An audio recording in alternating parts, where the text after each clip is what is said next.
Busquemos ao Senhor de todo o nosso coração e assim o encontraremos. Jeremias capítulo 29, verso 13.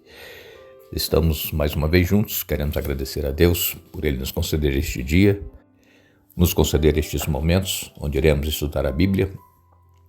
Agradecemos a todos vocês que são inscritos no canal Hora Tranquila no YouTube, que clicam no dedinho de joinha, e também a vocês que compartilham esses estudos com outras pessoas, e ainda a todos que nos escrevem dizendo de onde estão acompanhando. E queremos aqui mandar um alô especial para Elza Rodrigues. Ela está parabenizando Vitória, que está aniversariando hoje. O Raimundo Henrique Alves aniversariou no dia 31. Parabéns, Raimundo Henrique Alves. Um alô especial também para Maria das Graças, lá em Portugal. Ela parabenizando o filho que aniversariou dia 1º. Ana Lu Neves, de Manaus, parabenizando Sandra Martins por mais um ano de vida hoje. Um alô especial para Daniel Moura, vai passar por uma cirurgia, ele pede orações. E também a esposa Aparecida, mandamos um alô especial. Um alô para o Walter Henrique Becker, para Janete Edmundo Villa-Lobos, Eduardo Villa-Lobos, melhor dizendo. Isabel Ullmann, também Marilena Cunha de Almeida, Nadeja Duran Ludovico, Maria Nochelle Donazan, Adão Santos, Lau Kriegel, Aparecida de Fátima, Maria Angélica e todos os demais que nos escrevem, nós agradecemos e mandaremos sempre alô para vocês. Iremos orar. Santo Deus e Pai que estás nos céus, te damos graças pela vida, por este dia, por estes momentos, que o teu Espírito Santo fale conosco, nos ajude a entender a tua palavra e colocá-la em prática em nossa vida. Pedimos que abençoes Vitória, que está aniversariando, também o filho de Maria das Graças, abençoes Raimundo Henrique Alves, que também aniversariou, a Sandra Martins, que está completando mais um ano de vida, abençoe o Daniel Moura, que vai passar por cirurgia, tudo transcorra bem, e todos os demais nomes que nós aqui citamos, que sejam abençoados por ti, Pai. Perdoe os nossos pecados em nome de Jesus. Amém. Somos gratos a Deus por podermos estar com vocês cada dia estudando a Bíblia. Somos gratos a todos vocês que interagem conosco, que nos escrevem, a vocês que perguntam, que comentam. E um irmão nosso, ele mandou aqui uma pergunta dizendo que eu comentei no estudo a respeito de tribulação que o Brasil já está passando hoje. Ele pergunta qual tribulação. Sabemos, irmãos, que o Brasil vive um momento muito difícil, tanto na área econômica, na área política, na área moral, na área social. E, infelizmente, no Brasil hoje, as pessoas que vivem de uma forma contrária às leis são as pessoas que são valorizadas.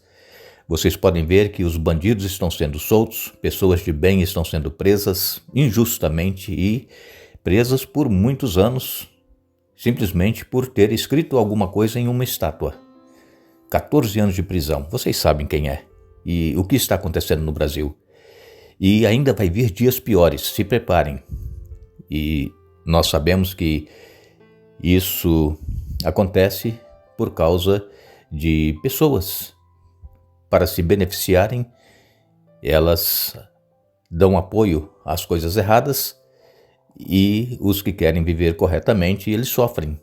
O dinheiro não alcança mais para comprar e pagar as dívidas e a violência está por toda parte, a injustiça está por toda parte. Então é um momento de tribulação, de turbulência que o Brasil está vivendo. Mas nós temos um Deus que está vendo tudo e nós temos que buscar esse Deus. Nós, cristãos, temos que orar. Não ir participar de movimentos e passeatas, não, orar. Porque Deus ele tem solução para todo e qualquer problema. Então, coloquemos a nossa vida nas mãos de Deus e confiemos nele. E vamos continuar sendo honestos, sendo leais, sendo corretos. E Deus ele vai agir no momento certo. Agradeço ao irmão que nos escreveu e continuemos em oração. Ontem nós falamos aqui a respeito do dilúvio.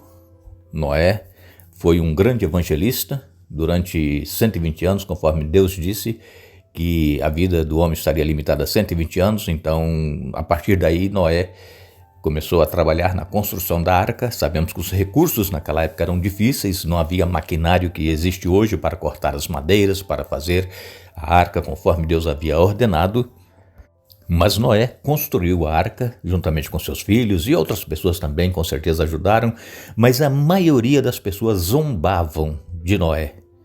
Noé, aonde que já se viu você falar que vai chover? O que é chuva? Nós nunca vimos chuva. a terra vai ser inundada por um grande dilúvio. O que é isso? Eles não sabiam, nunca havia chovido sobre a terra até aquela época do dilúvio.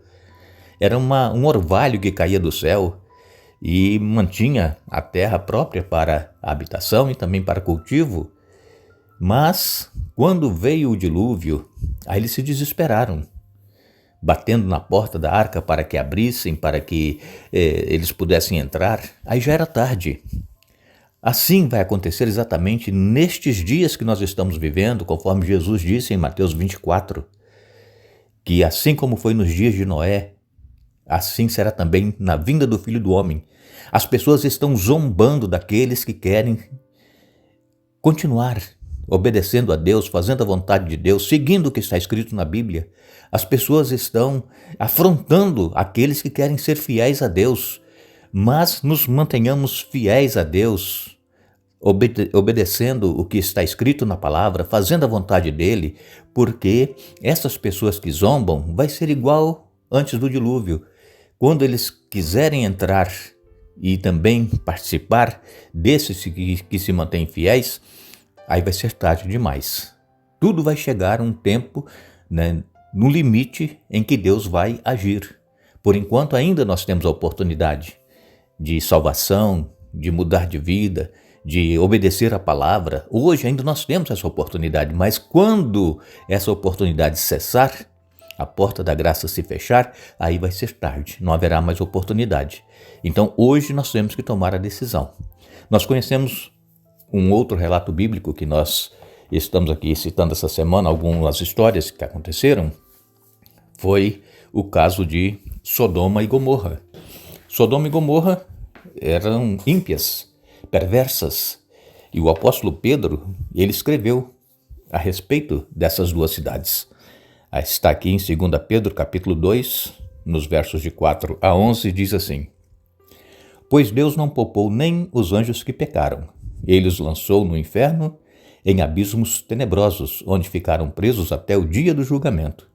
Não poupou o mundo antigo, mas protegeu Noé, que proclamava a justiça, e 7 pessoas de sua família, quando destruiu com um dilúvio o mundo dos perversos.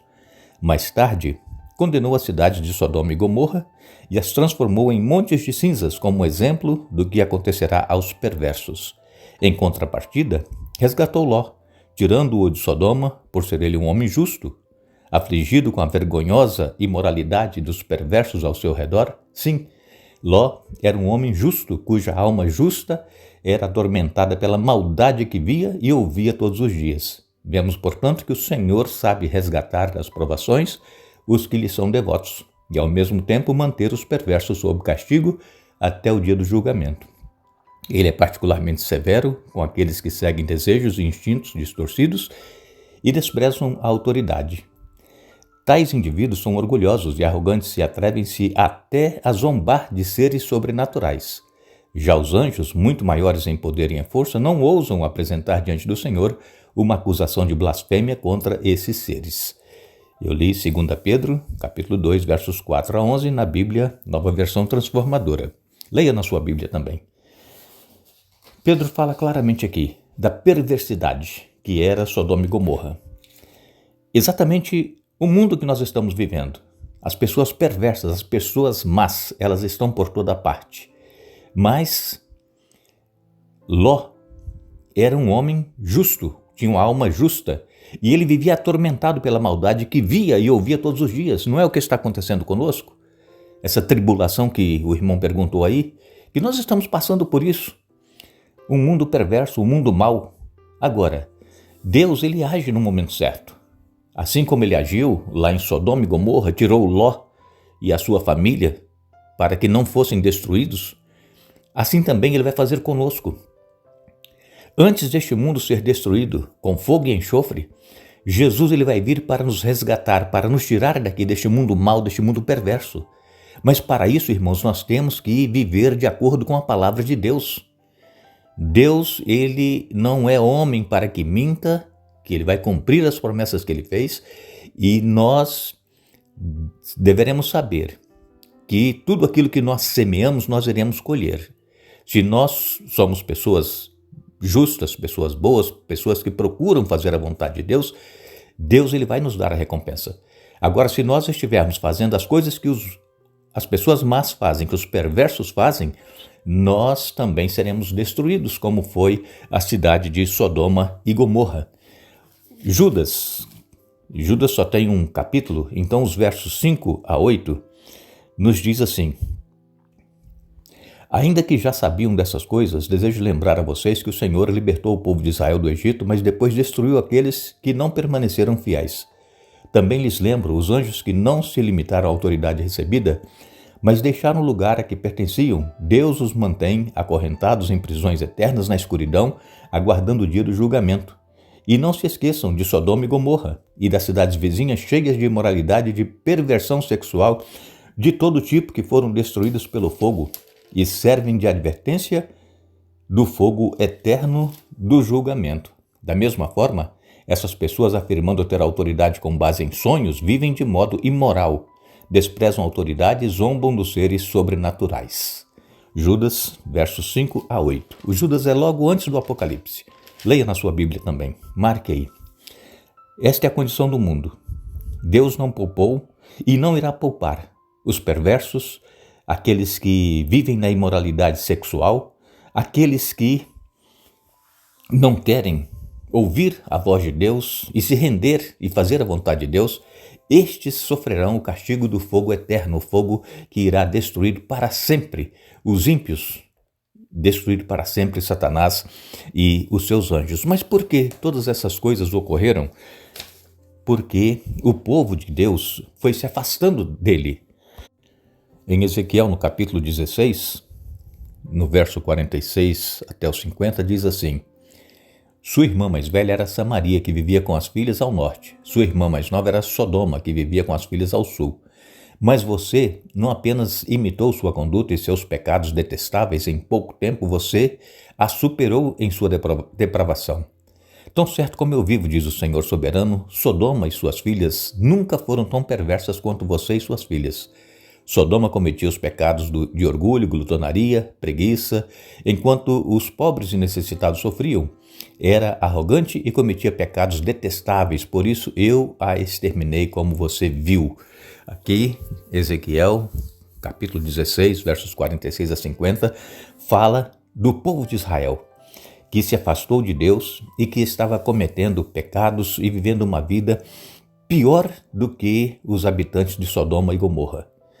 Então, muitas das vezes, nós cristãos somos membros da igreja, mas vivemos como as pessoas más, as pessoas perversas. Fazemos tudo o que elas fazem. E lembrando mais uma vez que Deus ele diz que, assim como ele destruiu Sodoma e Gomorra, que foram perversas, assim ele também vai destruir aqueles que cometem pecados de orgulho, de glutonaria, preguiça e que as pessoas veem os pobres e os necessitados sofrendo e não fazem nada. Então nós temos que ter cuidado. Não basta nós sermos membros da igreja, termos sido batizados. Nós temos que viver o que nós cremos. Sermos diferentes das pessoas perversas, pessoas más, as pessoas que não vivem a vida que Jesus quer que nós vivamos, as pessoas que vivem as suas próprias vidas. Que Deus nos abençoe para que tenhamos a nossa mente aberta, o olho aberto, para ver o que está acontecendo e que nós não pratiquemos essas mesmas coisas, mas que permaneçamos fiéis, assim como Ló foi fiel, como Abraão foi fiel, assim como tantos outros que temos na Bíblia relatados e que nós vamos ainda citar essas histórias, permaneceram fiéis em meio a um mundo mau e perverso. Agradecemos a todos vocês que estiveram conosco hoje estudando a Bíblia. Retornaremos amanhã para dar sequência ao estudo desta semana, mas lembramos as palavras de Jesus: examine as Escrituras porque elas testificam de mim. João capítulo 5, verso 39. Que Deus nos abençoe.